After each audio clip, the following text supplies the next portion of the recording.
वैसे तो देश में इस वक्त 5 फरवरी को होने वाले राजधानी दिल्ली के विधानसभा चुनाव की सबसे ज्यादा चर्चा है, लेकिन दिल्ली चुनाव के साथ साथ यूपी के मिल्कीपुर सीट पर होने वाले उपचुनाव में भी बड़े बड़े दिग्गजों की साख दांव पर लगी हुई है। मिल्कीपुर में भी दिल्ली के साथ 5 फरवरी को वोटिंग होनी है, लेकिन वोटिंग से कुछ दिन पहले अयोध्या में दलित युवती के साथ हुई अपराध की वारदात ने यहां का चुनावी माहौल बदल दिया है।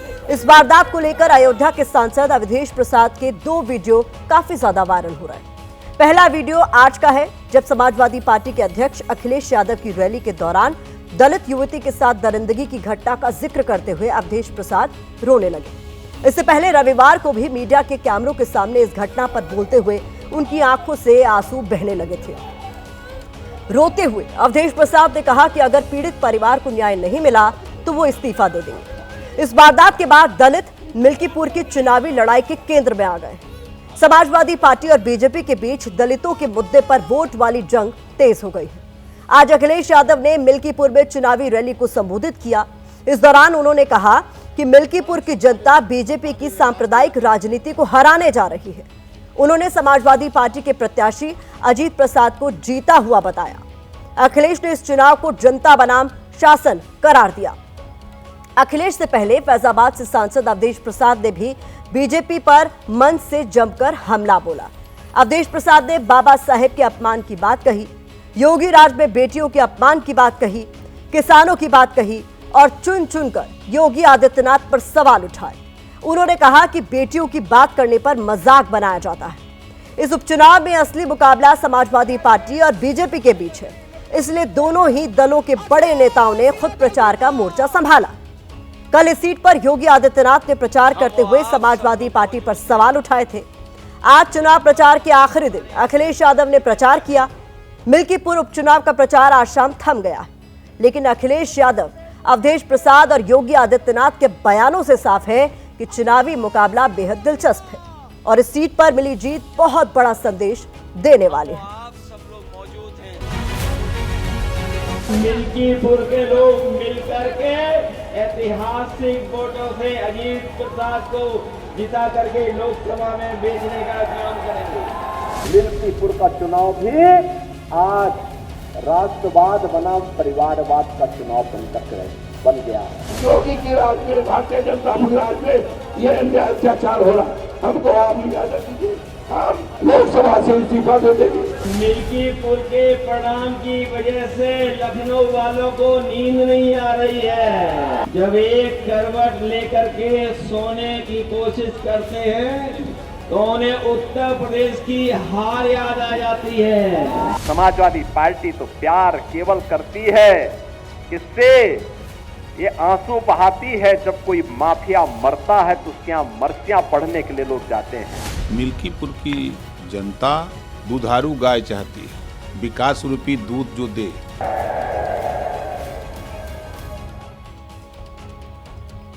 मिल्कीपुर सीट से अवधेश प्रसाद के बेटे अजीत प्रसाद उम्मीदवार हैं। लोकसभा चुनाव में पिता की जीत से बने माहौल के सहारे वो उपचुनाव में जीत हासिल करना चाहते हैं। अवधेश प्रसाद समाजवादी पार्टी के पोस्टर बॉय हैं। ऐसे में सीएम योगी भी सीधे उन्हें ही टारगेट कर रहे हैं। कल अवधेश प्रसाद ने दलित युवती के लिए रोते हुए न्याय की मांग की थी, जिस पर सीएम योगी ने अवधेश प्रसाद के आंसुओं को ड्रामा करार दिया था। आज अवधेश प्रसाद ने चुनावी मंच से योगी आदित्यनाथ को जवाब दिया। अयोध्या में भी कल एक बेटी के साथ घटना घटित हुई है, जहां जब निचले स्तर पर जाएगी, जो नौटंकी आज इनका सांसद कर रहा है, याद करना उसमें भी कोई ना कोई समाजवादी पार्टी का दरिंदा शामिल जरूर होगा। हम पासी समाज के हैं, इसलिए मुझे अपमानित किया जा रहा है। हमने अपमान नहीं किया किसी का, हमने सेवा किया है। कल सीएम योगी ने कहा था कि देखना, दलित युवती के साथ हुए अपराध में कोई न कोई समाजवादी पार्टी का नेता शामिल होगा, लेकिन आज अयोध्या के एसएसपी ने कहा कि आरोपियों का कोई सियासी कनेक्शन नहीं है। इस बीच मिल्कीपुर सीट पर मुकाबला बेहद दिलचस्प है। इसकी अहमियत योगी और अखिलेश यादव भी समझते हैं, इसीलिए दोनों ने खुद मोर्चा संभाला हुआ है। योगी आदित्यनाथ तो 6 बार मिल्कीपुर आए। मिल्कीपुर उपचुनाव में समाजवादी पार्टी ने अपने सांसद अवधेश प्रसाद के बेटे अजीत प्रसाद को मैदान में उतारा। बीजेपी ने चंद्रभान पासवान को उम्मीदवार बनाया है। वहीं दलित समाज के जरिए यूपी की राजनीति में पैर जमाने की कोशिश कर रहे चंद्रशेखर आजाद की पार्टी आजाद समाज पार्टी ने संतोष कुमार को प्रत्याशी बनाया है। मिल्कीपुर सीट का इतिहास बताता है कि अभी तक इस पर 5 बार समाजवादी पार्टी की साइकिल दौड़ी है, जबकि सिर्फ 2 बार कमल खिला है। मिल्कीपुर सीट पर दलित ही हार जीत का फैसला करते हैं, इसीलिए अयोध्या में दलित युवती की हत्या की बात को पार्टियों ने बार बार उठाया। मिल्कीपुर सीट पर जाति समीकरण क्या है, ये जानना भी जरूरी है। मिल्कीपुर एक आरक्षित निर्वाचन क्षेत्र है, जहां 3,58,000 मतदाताओं में से 1,40,000 दलित हैं। दलित मतदाताओं में लगभग 50,000 पासी समुदाय से हैं। बाकी दलित मतदाता कोरी और जाटव समुदाय से हैं। ओबीसी करीब 50,000, ब्राह्मण करीब 60,000, यादव 50,000 और राजपूत करीब 25,000 है। समाजवादी पार्टी पीडीए दांव से मिल्कीपुर में जीत का सिक्सर लगाना चाहती है, तो बीजेपी प्रतिष्ठा का सवाल बन गई सीट पर कमल खिलाना चाहती है। मिल्कीपुर विधानसभा उपचुनाव का परिणाम बहुत बड़ा संदेश देगा, ये बात हर पार्टी बहुत अच्छे से जानती है। बीजेपी इसे जीतकर फैजाबाद में लोकसभा चुनाव में मिली हार का बदला लेना चाहती है। समाजवादी पार्टी ये संदेश देना चाहती है कि फैजाबाद लोकसभा सीट पर मिली जीत तुक्का नहीं थी। इसके अलावा इस सीट पर मिली जीत 2027 की चुनावी दिशा का भी संकेत देगी।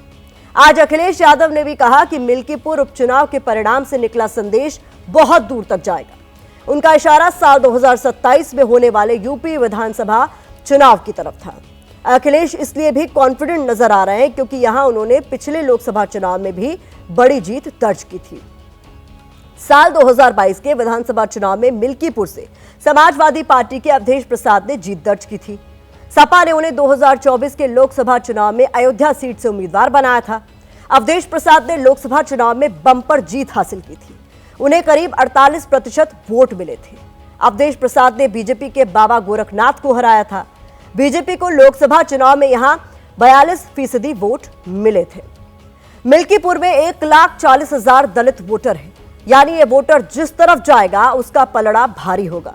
माना जाता है कि लोकसभा चुनाव में दलितों का झुकाव इंडिया गठबंधन की तरफ रहा था।